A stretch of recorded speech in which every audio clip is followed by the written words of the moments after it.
So here's my Ford 420 backhoe. Take a quick video of this before we tear it down. I'm gonna have to be tearing off this transmission and rebuilding it.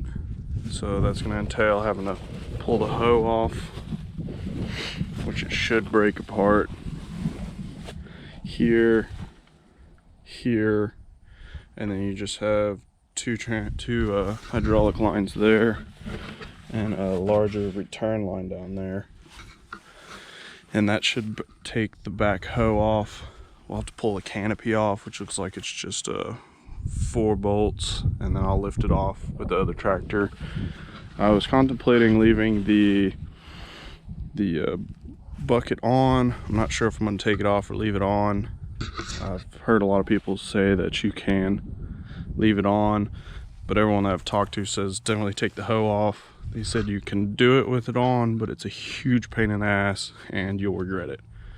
So this one, a little backstory on this. We've had this forever. When I was a kid, my dad and I got it running. We were having a problem with the original radiator leaking, and we didn't put water in it. Had a real hard winter, froze over. We thought we cracked the block. Here recently, I realized that it has freeze plugs under the valves. So I pulled it off, put new freeze plugs in it. They were all popped out. Had to put the water pump had seized up. Ended up putting a new alternator on it. Filters all the way around because it's been sitting forever. Put these cheap ass gauges on it. Fucking people. Because the factory gauges don't give you pressure, so that we still have good oil pressure after firing it up, getting it running. It gets up to temperature pretty good. We ended up putting a new aluminum radiator on it, and because we were tired of fucking with that brass one, or copper, whatever the fuck it was.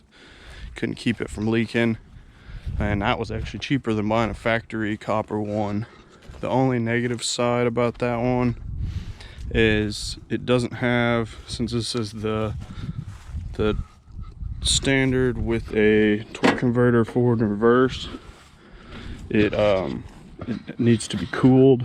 The original one had coolers in the radiator.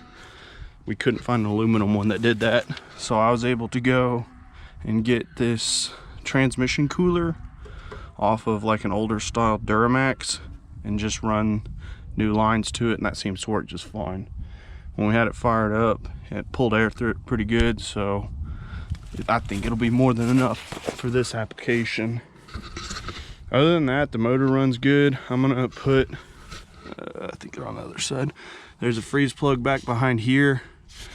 I'm gonna put another freeze plug in there when I get the tank and the steering wheel all off, just because that one's a huge pain in the dick to get to. And there's a couple more in here. I'm contemplating replacing. They're not leaking, so I may not, just because they're a pain in the ass to get to. But like I said, other than that, everything runs good. We're just having some problems with the transmission. It will drive, but basically what happens is sometimes it'll drive for 10 minutes, sometimes it'll drive for 3 minutes, sometimes it won't even engage, and it will run in forward reverse, and then it'll just act like it's not pumping. So I'm thinking the pump may be going out.